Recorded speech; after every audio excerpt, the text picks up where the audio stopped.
Alors, bonsoir tout le monde, mesdames et messieurs, chers élèves. Bienvenue au cinquième débat en ligne des grands débats El Araki. Et donc, le sujet est le suivant. Bien fait, le travail à distance est plus efficace que le travail en présentiel. Débattront les deuxièmes années Sciences Math 1 qui représenteront les contre et les deuxièmes années Sciences PC 1 qui défendront, eux, la position du pour. Je rappelle, bien entendu, les membres du jury. C'est M. Uhdou, Mme Al-Iraqi, Mme Amziane et moi-même. Alors, bien entendu, les règles du débat. Les interventions se font respectivement et à tour de rôle.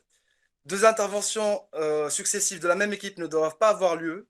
Les interventions se font de manière correcte, évitant toute vulgarité, sarcasme déplacé ou autre forme d'irrespect. Et chaque équipe dispose de 20 minutes pour nous convaincre. Je laisse la parole à monsieur le directeur pour tirer au sort l'équipe qui va commencer le débat et que le meilleur gagne. Bon courage.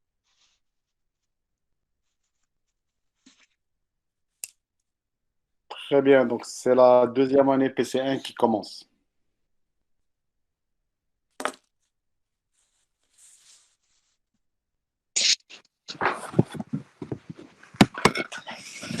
Mesdames et messieurs, chers jurys, chère audience et chers opposants, un grand bonjour à vous.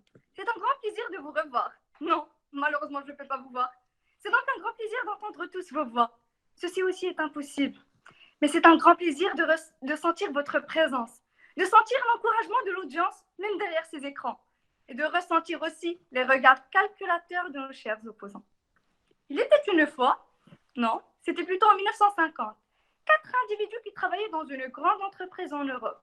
Ils se nommaient tout le monde, chacun, quelqu'un et personne. Un jour, il y avait un important travail à faire aux États-Unis. On demanda alors à tout le monde de le faire. Sauf que tout le monde a l'habitude qu'on fasse toujours tout pour lui. Il était persuadé que quelqu'un le ferait. Quelqu'un refusa l'offre avec toute obstination. Il partit du concept que chacun pouvait l'avoir fait, mais en réalité, personne ne le fit et ils n'acceptaient pas d'être leur bouc émissaire. C'est ainsi que quelqu'un se fâcha, car c'était le travail de tout le monde. Ce dernier pensa que chacun pouvait le faire et personne ne se douta que quelqu'un refuserait. En fin de compte, tout le monde fit des reproches à chacun parce que personne n'avait fait ce que quelqu'un aurait pu faire. Et de cette manière, les tensions, les conflits et les querelles naquirent entre les collègues qui s'en veulent toujours. À croire que l'invention atteint son paroxysme dans l'intranquillité, eh bien, M. Norbert Wiener, un vrai génie, le père de la cybernétique, a eu la merveilleuse idée du travail à distance. Il a non seulement trouvé une solution, mais il a même rétabli le courant entre ses collègues qui ne se parlent plus. Il a redessiné un sourire sur leur visage et a bâti une certaine paix intérieure. Et rien n'est plus beau dans la vie, rien n'est plus aussi important dans cette furtive vie que de se sentir à l'aise dans son environnement. Et avec le télétravail, vous n'avez plus besoin, les filles, de vous serrer les pieds dans des escarpins alors qu'ils sont très aérés dans des pantoufles. Et vous, les garçons, vous n'avez plus besoin de vous nouer la gorge dans une cravate.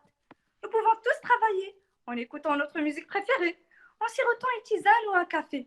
Et voilà, une joie si complète faite de si peu.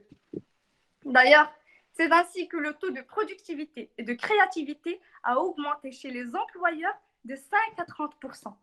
Nous avons même remarqué que les salariés sont devenus plus sereins, plus épanouis que la normale, vu qu'ils évitent quotidiennement le trafic routier, le bruit, la pollution et le stress d'arriver en retard.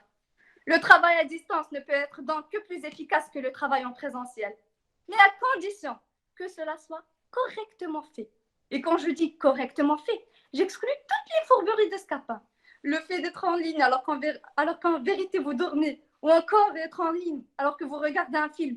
Ce n'est pas ainsi que le télétravail atteindra l'efficacité.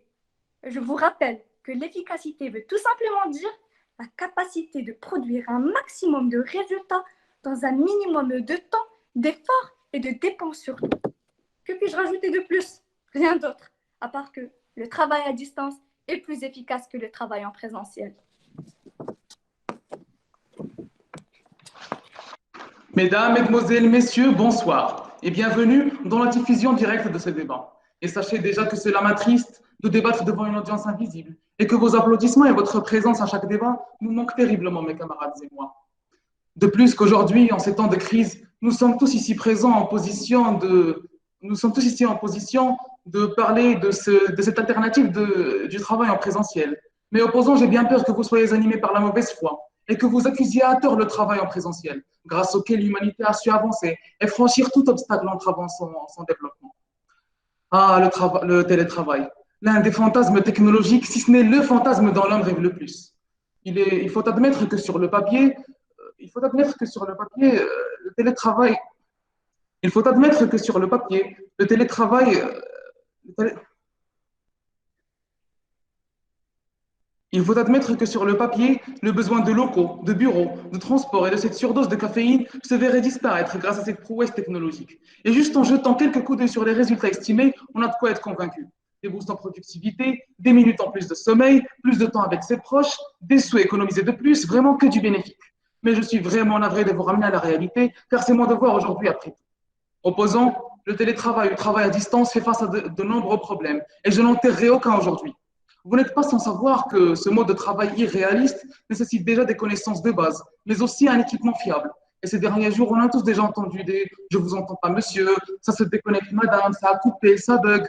Et même exécuté de la manière la plus correcte possible, eh bien, le télétravail n'est pas à l'abri de ces problèmes qui sont de véritables fléaux. On a tous déjà vu passer des minutes, voire des heures entières à tout redémarrer, à demander de l'aide, à regarder des vidéos tutoriels, et cela parfois sans issue. Pardonnez-moi, mais vous pouvez me rappeler la dernière fois où on avait entendu ces phrases en présentiel? Ah tiens, ça me revient, c'est lorsqu'on avait recours aux projecteurs et aux ordinateurs en classe, pour dire que faire confiance aveugle à la technologie n'engendre que perte et problèmes. Mais je me doute bien qu'avec vos projets idéaux et surréalistes, un problème technique de plus ou de moins, voilà, c'est pas la mer à boire. Et ça ne compense pas du tout l'épanouissement dans la vie professionnelle et toute la productivité qui va avec. Dois-je vous rappeler, opposant, que contrairement à vos machines et vos gadgets technologiques du futur, l'être humain a une santé mentale, une stabilité psychologique, et vous vous permettez de couper les liens sociaux qui sont tout de même l'un des piliers phares de cette stabilité. L'isolement peut vite faire basculer cette vie paradisiaque de grasses matinées, de travail sans pression, en un calvaire et une routine interminable, brisant ainsi l'esprit d'équipe. Et il n'y a rien de mieux pour faire couler une boîte que le manque de communication. L'adoption du télétravail mènera donc à un futur très prévisible, une surproductivité les premiers jours et le chaos total pour la suite. Mais il est vrai qu'utilisé autant que complément du travail en présentiel, le télétravail se verrait largement efficace et très utile. Et vous voulez jouer le jeu en jetant complètement le travail en présentiel à l'eau. Car oui, finalement, correctement utilisé, le télétravail fait indépendamment l'affaire, bien sûr. Rien n'égale ce sentiment de liberté. On est libre de dormir jusqu'à tard la nuit et loupé par mégarde la réunion de 10h30. Mais rien de bien grave, tout est rattrapable. C'est Internet qui bug, on n'y est pour rien, nous. Car qui dit liberté sous-entend forcément manque de responsabilité, manque de discipline. Et mêlé aux troubles psychiques qui se suffisent à eux-mêmes pour ruiner cette expérience, travailler chez soi devient une tâche quasi impossible. Vous voyez, opposant, un monde où l'on reste cloîtré chez soi n'est qu'une dystopie maquillée de médisance. Mais ne vous inquiétez pas, nous sonnerons à la fin le glas qui mettrait terme à cette mascarade. Merci. Moubtahij, je tenais clairement à t'éclairer ta vision, puisque nous ne sommes ni surréalistes, ni trop optimistes, nous sommes réalistes. Un problème technique, un problème dans ton réseau Internet, ceci n'est ont aucune relation, une réponse à notre sujet. En parlant de correctement fait, on parle d'une condition quasi idéale, c'est-à-dire qu'en ayant une bonne connexion, en ayant les bons moyens de bord, tu devrais faire ton travail correctement pour permettre à ce travail en ligne d'être plus efficace que ton travail présentiel.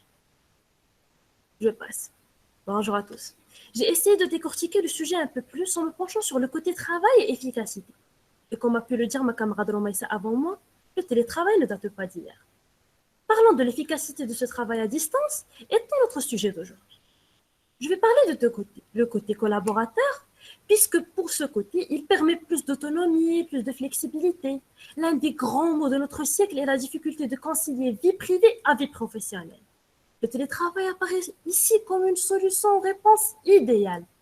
Selon une étude publiée par la revue Philosophical Transactions of the Royal Society, 65% des employés sont convaincus que le télétravail leur permettrait d'accroître leur productivité. Il est par ailleurs prouvé que les télétravailleurs se sentent plus efficaces. Selon la compagnie américaine SuperPyro, 86% d'un panel de personnes interrogées préfèrent, mesdames et messieurs, travailler seuls. Passons au deuxième côté, le côté employeur. Côté employeur, il s'agit généralement et principalement d'avantages économiques, étant donné que le télétravail permet une réduction des coûts de structure et un meilleur rayonnement en termes de recrutement. Il permet également un gain de productivité non négligeable par le biais de millions d'heures de travail économisées, puisque le temps économisé sur les trajets domicile-entreprise peut être consacré à la production. Une enquête de Régis Entreprises proposant à ses clients la mise à disposition d'espaces de travail montre, mesdames et messieurs, que le travail à domicile et le coworking permettrait de rapporter jusqu'à, entendez bien les chiffres, 123 milliards d'euros en France d'ici 2030. C'est un gros chiffre, je m'en doute. En montrant son efficacité, sa productivité ainsi que son rendement, on a même décidé de l'adopter dans le système éducatif, passant par les diplômes en ligne comme le CAP, accompagnement éducatif de la petite enfance, ou les formations de développement. Et ceci est allé même jusqu'aux études en ligne de certains cursus universitaires. Ces formations, souvent appelées cours par correspondance, mais aussi e-learning ou encore MOOC, sont des formations effectuées à distance qui offrent de nombreuses possibilités de formation, diplôme, soutien scolaire et préparation à des examens. Et de plus, la plupart du temps, vous pouvez aussi bénéficier d'un stage au sein d'une entreprise qui peut vous aider à l'insertion d'emploi. La plupart de ces étudiants confirment, mesdames et messieurs, que ces études ont beaucoup plus d'avantages que le présentiel. J'en citerai quelques avantages comme la liberté d'organiser son temps, la possibilité d'étudier à son rythme, la possibilité d'exercer une autre activité en parallèle et plus important, le confort de se former chez soi. Parce que le confort de se former chez soi est un luxe que seul le télétravail peut nous permettre. Et beaucoup encore d'autres avantages. Tout ceci ne démontre que l'efficacité et le bon rendement de ce travail à distance, qui peut se montrer même plus efficace que le présentiel dans certains domaines, mesdames et messieurs.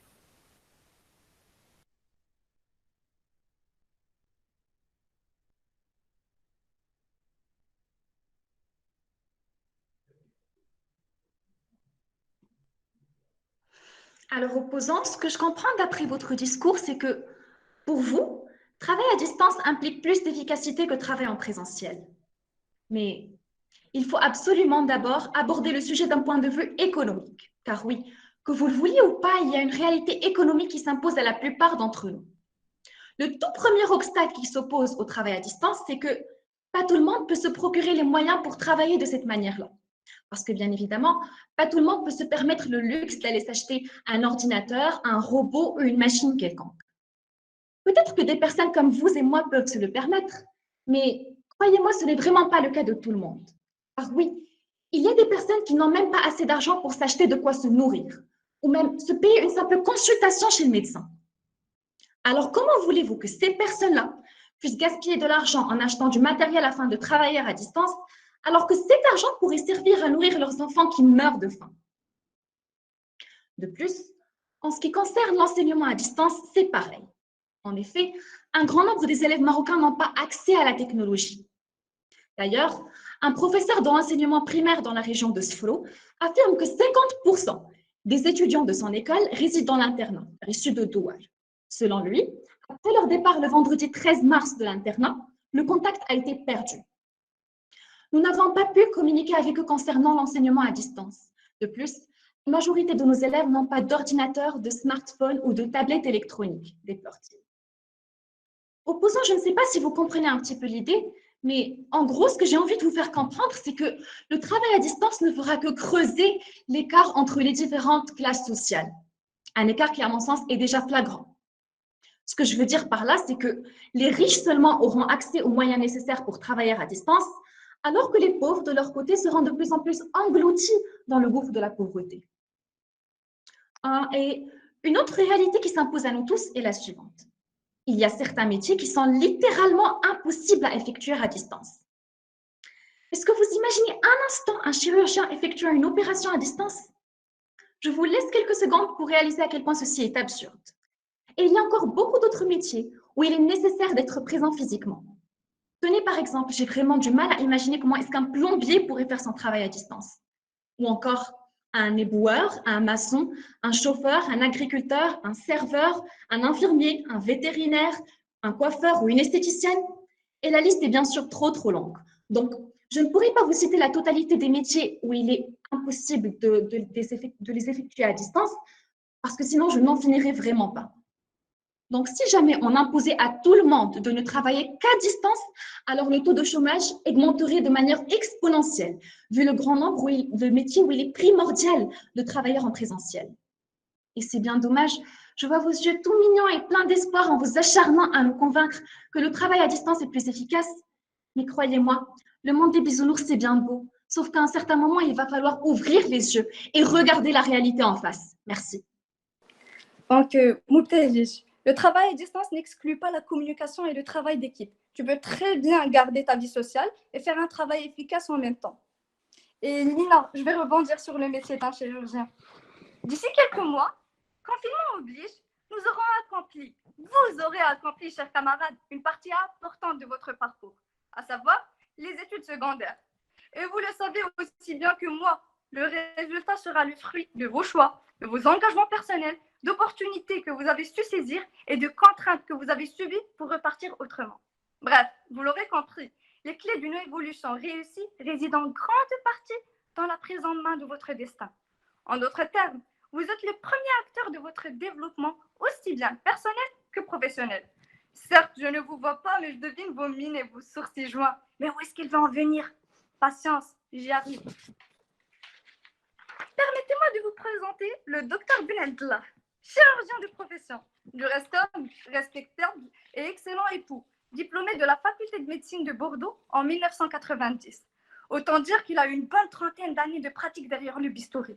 Mais notre cher docteur Benedla n'aime pas beaucoup les voyages, et encore moins à l'étranger. Ce qui fait que durant ses 30 ans d'exercice, il n'a assisté en tout et pour tout qu'à 2 séminaires, l'un à Paris et l'autre à Venise.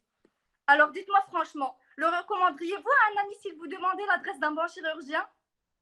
Je ne vous ferai pas l'offense d'attendre une réponse de votre part, car elle est évidente. En fait, notre cher docteur Benedla s'est endormi sur ses lauriers, ou devrais-je dire sur son diplôme. Alors que, comme toutes les disciplines, la médecine, les procédés, la technologie médicale évoluent à une vitesse vertigineuse, il s'est contenté de ressasser un savoir et un savoir-faire dépassé, désuet et peut-être même dangereux pour ses patients. Car savoir, savoir-faire et savoir-être sont les 3 composantes qui, après combinaison, permettent de définir ces fameuses compétences qui sont analysées au regard de toute activité estudiantine ou professionnelle. Vous ne voyez toujours pas où je vais en venir. Je veux parler, chers amis, de formation continue ou continuée, comme disent les Belges. Je sais, pour un pays comme le nôtre, ce terme n'est pas encore bien ancré dans les pratiques. Mais le changement est déjà là. Les entreprises s'y mettent, les professions libérales aussi. Notre école n'est pas du reste d'ailleurs, puisqu'un cycle de formation continue est organisé chaque année au profit des enseignants. Or, pourquoi est-ce si difficile d'installer une telle pratique dont personne n'ignore pourtant les bienfaits? Eh bien, figurez-vous qu'avec une semaine de travail de 5 voire 6 jours, un volume horaire qui dépasse parfois les 35 heures, il est difficile de trouver le temps nécessaire pour aller assister à un séminaire, un colloque ou un atelier à Berlin ou à Tokyo. Et c'est là où se reflète l'efficacité du travail à distance. Revenons à notre cher Dr Benedla. Sans quitter son bureau à domicile, il aurait pu suivre chaque soir, après la douche, pendant une bonne petite heure, toutes les formations continues qui lui auraient permis de se mettre au diapason des derniers procédés chirurgicaux avant-gardistes pratiqués dans les hôpitaux du monde entier. Et croyez-moi, le télétravail n'a plus besoin de faire ses preuves. D'ailleurs, demandez à notre directeur ou nos chers enseignants combien de réunions ils ont organisées depuis le confinement. Une dizaine au moins, si l'on en croit nos enseignants. On était tellement efficaces. Rien que le nombre de participants des enseignants qui dépasse à chaque fois la centaine vous laisse présager de la pertinence, du rendement et de l'efficacité du télétravail. Et là, je vais m'adresser à vous, futurs bacheliers, pour vous donner un conseil. Beaucoup de savoirs appris au cours de votre formation vont, après expérience, vous permettre d'acquérir des compétences nouvelles. Puis, il va falloir continuer à apprendre, mettre à jour et à approfondir vos connaissances, explorer d'autres domaines, travailler les langues, passer parfois de nouveaux diplômes, faire partager ses connaissances, etc. Mais sachez que votre meilleur allié ne peut être que le télétravail. Merci. Bon, vous avez dit comme quoi, tant qu'il est correctement fait, le télétravail est plus efficace que le travail en présentiel. Alors, allez, payons à chaque employé un nouveau PC, de la fibre optique pour que ces conditions elles soient bonnes. L'efficacité, n'est-ce pas? Faire le moins de dépenses et gagner le plus. Là, il y a la contradiction en posant. Ah oui, et vous avez dit comme quoi le travail, il est plus productif vu qu'on peut choisir quand on peut travailler et tout. Bon, c'est déjà pas toujours valable. Prenons à titre d'exemple le métier d'enseignant. Quand bien même le prof, qu'il soit productif le soir, la nuit ou quand il veut, il a un fuseau horaire imposé qui ne peut pas changer à son aise. Opposant, je ne vais pas venir aujourd'hui clamer que je n'ai jamais été tentée par ce travail-là à distance. Nourrissant cette fantasmagorie par le fait que j'aurais plus de liberté et de flexibilité pour mes heures de sommeil, qu'il n'y aurait pas vraiment de pression et le stress, on n'en parle même pas. Mais ce n'est qu'en essayant vraiment cette chose-là pratiquée depuis bien des décennies que j'ai réalisé que non. Ça ne sera peut-être en aucun cas plus efficace que le travail en présentiel. Nous sommes des êtres humains. De nature, on a besoin du contact avec autrui. Certes, la technologie nous a permis au fil du temps de communiquer avec autrui d'une manière réaliste, mais opposant cela ne suffit pas. Communiquer à travers un écran n'a jamais été suffisant. Alors encore, travailler efficacement? Non, je ne le pense pas. Et pour vous illustrer ça, je vous cite juste ce qu'on vit là maintenant. Est-ce qu'il y a quelqu'un d'entre vous qui se sent vraiment satisfait de son travail actuel? Vous allez me dire oui, moi, peut-être pour me faire taire. Mais opposant, vous savez que ce n'est pas le cas. Vous savez que tout comme moi et la majorité des gens de notre âge, plus ou même moins, sommes confrontés à cette situation-là, où l'on a de la liberté, mais en même temps trop de pression, où l'on veut travailler. À chaque tentative, on se trouve en train de contempler une petite tache sur le mur, en se remémorant des souvenirs et des choses passées. Et quand on essaie de nous rattraper, eh bien, on s'attarde la nuit, on se réveille tôt le matin pour assister aux réunions, et même des fois on les rate. S'il vous plaît, prenez le temps de comparer l'efficacité de votre travail dans les deux cas. Et n'osez pas vous voiler la face et me dire que c'est aussi efficace ou même plus. Alors, si vous faites ça, alors c'est bon, je perds foi en votre crédibilité et honnêteté. Maintenant que je vous ai un peu dressé, que je vous ai un peu implanté le décor de ce qui se passe, je vous pose cette question. N'avez-vous pas ressenti le besoin de serrer vos amis, les embrasser et leur faire des câlins comme vous avez l'habitude de faire? Ces petites crises de fou rire, ces délires entre copains, ne vous manquent-ils pas? Et c'est totalement normal, je vous l'accorde, puisque de nature, nous sommes des êtres sociables. Et ce qui me pousse encore à me poser la question, est-ce qu'on peut vivre sans autrui? Et ça, c'est un chapitre qu'on a bien étudié dernièrement.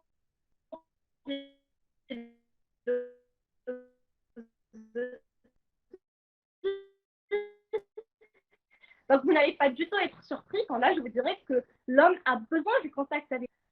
Donc, c'est simple. De la même façon qu'on peut dire qu'un homme peut manger toutes sortes d'aliments, certains bons, d'autres mauvais pour lui, mais s'il ne mangeait rien, il mourrait. Et la mort dans la sphère physiologique est la même chose que la vie dans la sphère mentale.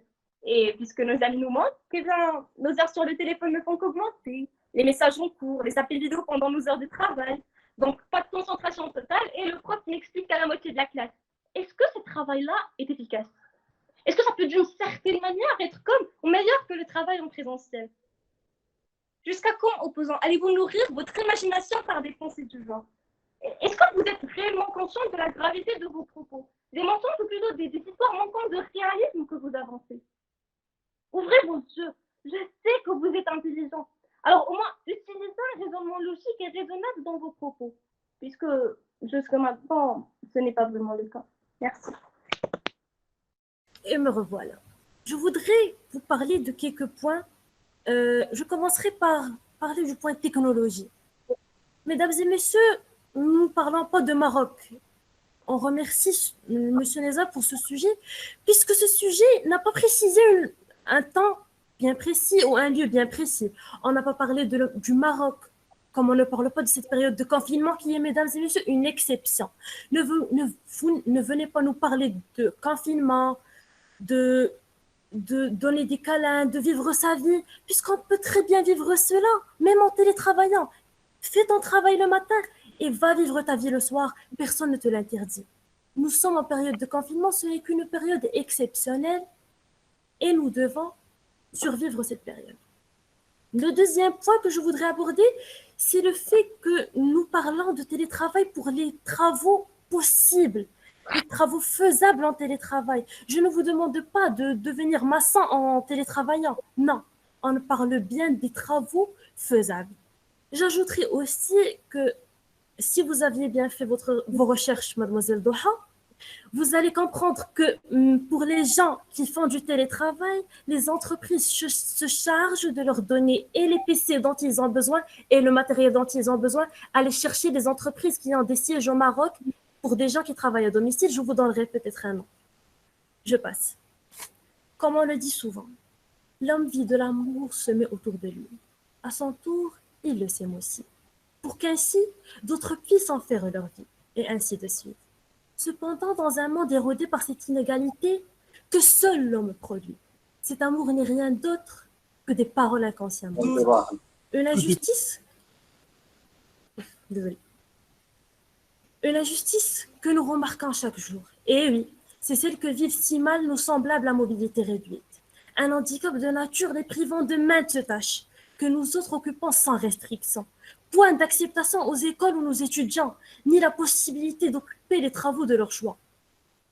Pourtant, ils ne sont d'autres que de simples êtres humains, comme vous et moi, mesdames et messieurs, voulant un jour lever leur ardoise devant toute une classe ou participer à une réunion de travail.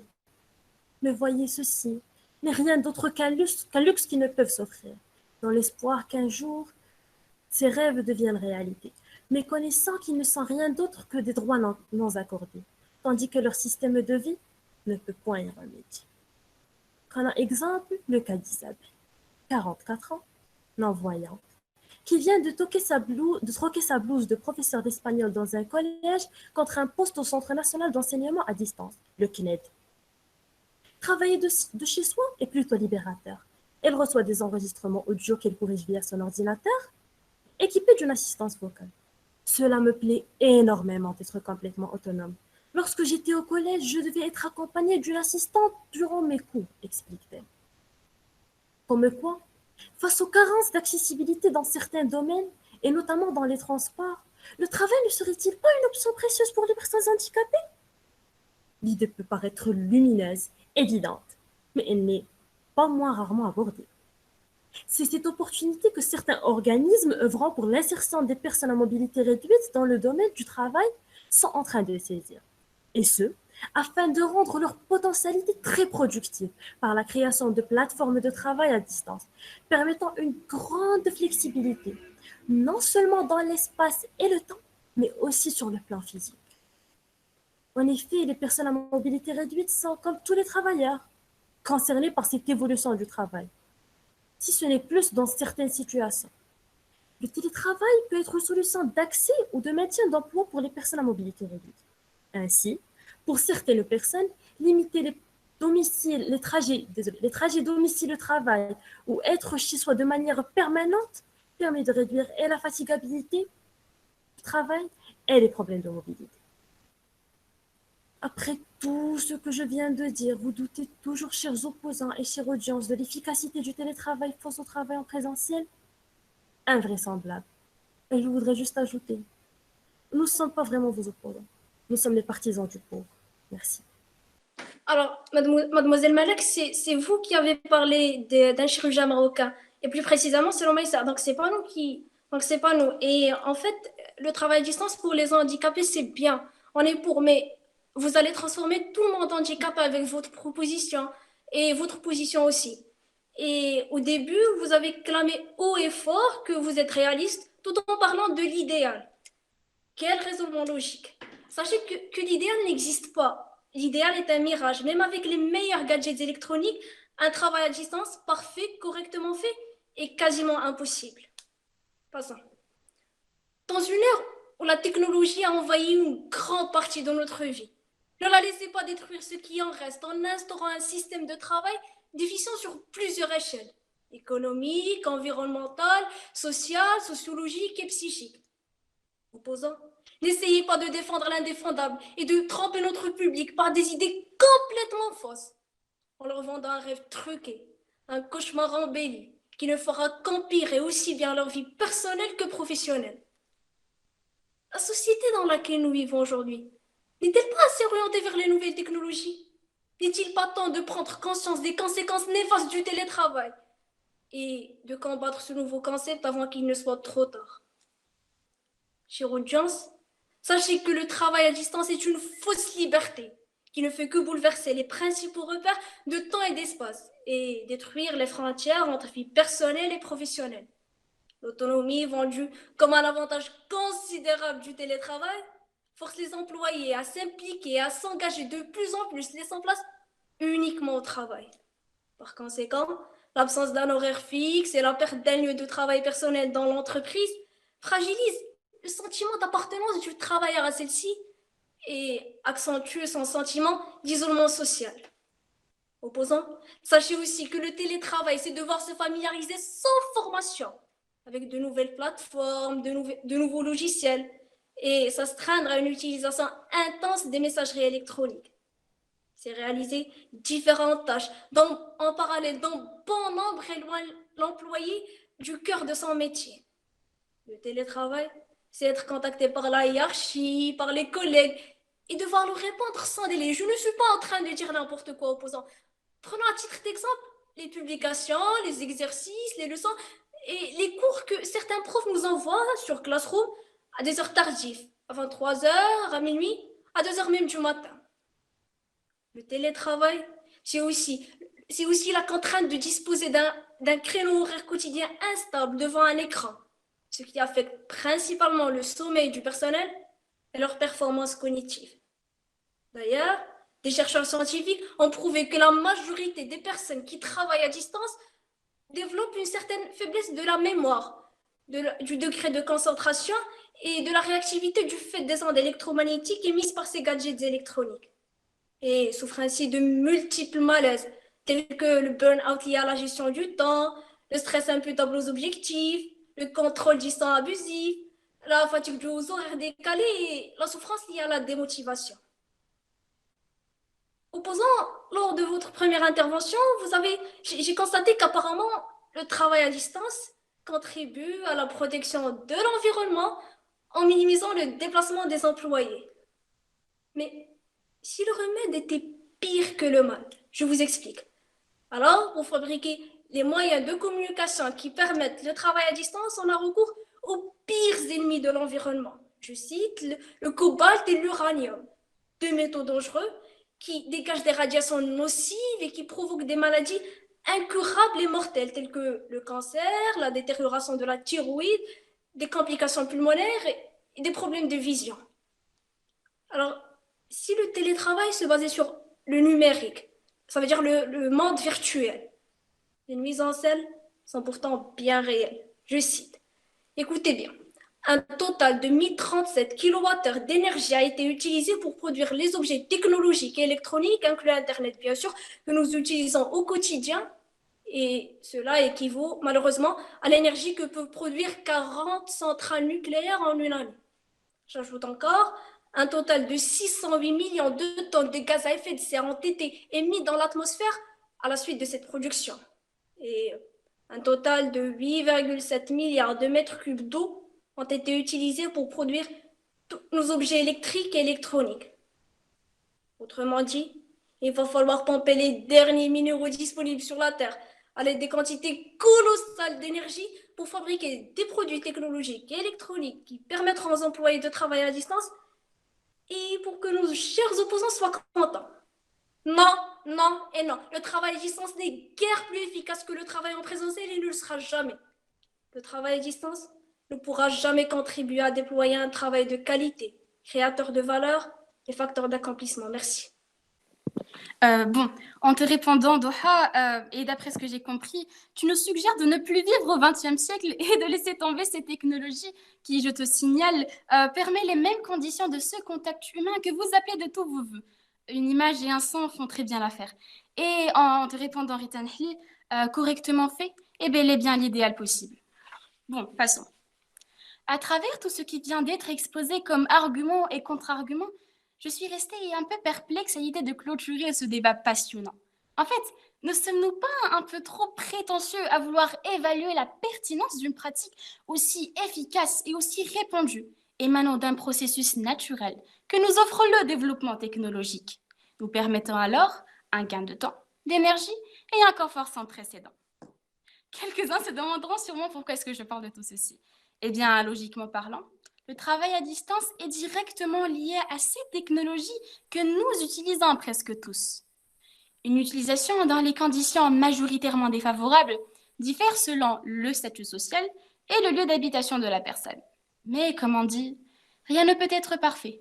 Encore moins une connexion Internet payée à 5 ou 10 dirhams chez l'épicier le plus proche ou un débit qui s'entrecoupe lors d'une réunion live importante. Des modalités qui perturbent la passation de nos innombrables séances. Mais que dis-je, pour certains, ces séances n'ont même pas lieu d'être.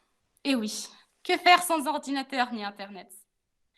Cependant, en suivant un raisonnement purement comparatif, ces modalités restent exactement les mêmes que celles que l'on rencontre lors du travail en présentiel. Prenons comme exemple notre cas. Quand une petite panne d'électricité survient ou bien quand un câble VGA ne marche plus et nous oblige à rester des minutes suspendus du cours, en attendant que notre sauveur, M. Slimane, vienne tout réparer. Ou prenons comme référence le cas de ces nombreux élèves du milieu rural qui, une fois leurs années primaires finies, quittent l'école pour de bon, pour des raisons qui ne surprennent personne. Et oui, que faire quand ton collège n'existe même pas, à moins que tu sois prêt à gravir les montagnes et faire les 100 000 pas pour y arriver? Voyez-vous, ces formalités restent les mêmes, grimées par-ci et fardées par-là, de telle sorte à paraître intégralement différentes. En fait, en revenant à notre sujet de débat et en poussant plus loin notre réflexion, ces révélations y échappent légèrement, car comme l'a précédemment cité ma camarade Romaïssa et Malak, ce dernier souligne le point du correctement fait. Donc, en prenant en considération ce léger petit détail de 2 mots, ce travail à distance correctement fait correspondra sûrement à tout le monde, puisqu'alors seront omises toutes les failles techniques qui ont été ultérieurement citées.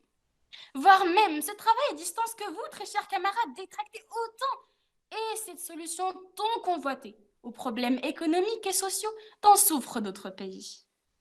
Nous savons tous que nous vivons une vie mouvementée, angoissante, toujours à la poursuite de ce confort et de ce calme presque illusoire, se traduisant chez la plupart par une pression évaporée et un stress éradiqué. Une angoisse qui débute de 6 heures du matin et qui se poursuit dans les nombreuses heures de bouchon. Puis un patron beaucoup trop exigeant, un confort impossible, une pause café trop brève et une pensée interdite aux autres besoins de la vie. Pensez-vous qu'avec toutes ces formalités étouffantes et ces inconvéniences, arriverons-nous à une productivité progressive? Sûrement pas, et nous sommes les premiers à en témoigner. Une solution serait alors appréciée, mais nul besoin de trop divaguer. Celle-ci réside dans l'édit de ma position. Très chers camarades, humains que nous sommes, à la quête de l'ultime vérité, ne nous voilons pas la face. Et ne laissons pas notre peur du changement ranger les événements imposants qui nous poursuivent et nous poursuivra. Tout compte fait, et pour conclure, nul ne peut nier que correctement fait, un travail à distance est plus efficace qu'un travail en présentiel. Ceci est un fait, un constat. Mais, comme on dit, réfléchir est difficile. C'est pourquoi la plupart des gens commencent à juger. À bon entendeur, merci. Bon, Rita, déjà, je n'ai en aucun cas dit qu'on devrait revenir au XXe siècle. Prochaine fois, fais plus attention. Et ce que j'ai dit, c'est que c'est juste ces appels-là et tout, c'est juste pas suffisant. Et puis, correctement fait, peut-être que le travail à distance, il est bien, mais il n'est en aucun cas plus efficace ou meilleur que le travail à distance. Peut-être qu'il est bien, mais il n'est en aucun cas meilleur que le travail en présentiel. Et Malak, je n'ai pas parlé juste du confinement, je te l'ai juste cité pour que tu puisses comprendre un peu mieux, parce que pendant cette période, on a essayé ce travail-là à distance. Et sinon, par rapport aux entreprises qui paient tout pour leurs employés, eh bien, ce n'est pas le cas pour tout le monde, t'inquiète. Et en plus de ça, on cherche de l'efficacité. Donc, déjà, ces entreprises, elles dépensent plein d'argent pour fournir à leurs employés tout ça. Et c'est plus de dépenses. Et si on veut dire comme quoi on ne veut pas trop dépenser de l'argent, on veut avoir que des métiers à distance, eh bien, on va juste jeter à l'eau plein de métiers et laisser noyer des familles. Quand on pense comme ça, alors chaque technicien ou femme de ménage, par exemple, dans chaque entreprise, elle sera juste abandonnée à la rue. Ces gens-là, déjà assez mal placés dans notre société, vont leur faire quoi, hein? Attendre qu'ils meurent de faim. ce froid ou bien voir leurs enfants mourir devant eux. Bon, et puis, opposant, ah oui, et Malak, tu as dit, vous êtes les partisans de ce sujet, nous sommes dans la position adverse, donc techniquement, vous êtes nos opposants. Bon, et puis, est-ce que vous avez imaginé comment seraient nos vies si tout se faisait à distance? Malak, que serait ta vie sans les activités du CSE, sans les expériences vécues dans la conférence internationale? Bien, ça aussi, vous voulez que ce soit fait en virtuel? Ah oui, et toi, Rita, la poésie aura-t-elle encore un sens pour toi? Pour qui écrire de beaux vers et avec qui les échanger? Et toi, Romaïssa, tes cours de karaté, tu comptes faire des combats virtuels, même gagner des tournois comme ça? Vous voyez, c'est assez absurde et un peu pas logique. Bon, là, place ça aux réflexions que j'aime tant avoir. Bon, j'ai déjà rêvé d'un monde sans hypocrisie, d'un monde de valeur universelle prônée et toute respectée. Maintenant, j'ai envie de rêver d'un monde efficace, où chacun fait ce qu'il a à faire en succès et avec toute responsabilité. Travail à distance versus travail en présentiel. C'est ça le combat auquel on a assisté aujourd'hui et auquel on assistera encore, vu l'importance que détient le travail dans notre vie. Et jusqu'à présent, il y en a toujours certains qui n'arrivent pas à voir le résultat déjà bien affiché sur l'écran se trouvant au-dessus du ring. Mais bon, j'ai voulu peut-être bien être leur petit ange gardien qui va réessayer de les guider vers la bonne route, en leur rappelant ce qu'ils ont raté vu leur entêtement actuel. Le télétravail ne fait que creuser encore plus l'écart social déjà existant. Je peux même vous le comparer à un marqueur jeune, laissant sa trace n'importe où. Oui, c'est beau à voir, mais les matières chimiques dont il est formé ne font que détruire tout ce qu'il touche. Le télétravail détruit notre environnement, notre santé, nos pensées. Alors, opposant, je ne comprends toujours pas pourquoi vous arrivez toujours à penser de la sorte. On a essayé de penser comme vous, voir un peu ce que vous pourriez avancer. Mais votre position manque un peu de réalisme et n'est nullement réalisable, si l'on veut prétendre cette efficacité. Vous voyez, nous vivons dans un monde où il faut certainement être réaliste afin de survivre. Et donc non, arrêtons de vendre du rêve. Ce rêve-là nourri par la flemme, la paresse et l'envie de repos qui ne nous quitte jamais. Enlevons ce bonbon-là de nos yeux, ouvrons l'écran et soyons prêts à faire face aux problèmes que cette technologie nous a créés. C'est facile de dire qu'en restant à la maison, nous ne faisons rien de mal. Hein? Alors que, opposant, nous ne ferons qu'aggraver tout. Ayons foi en notre humanité. Croyons en elle. Ne la rendons pas encore plus vulnérable qu'elle ne l'est déjà. Merci.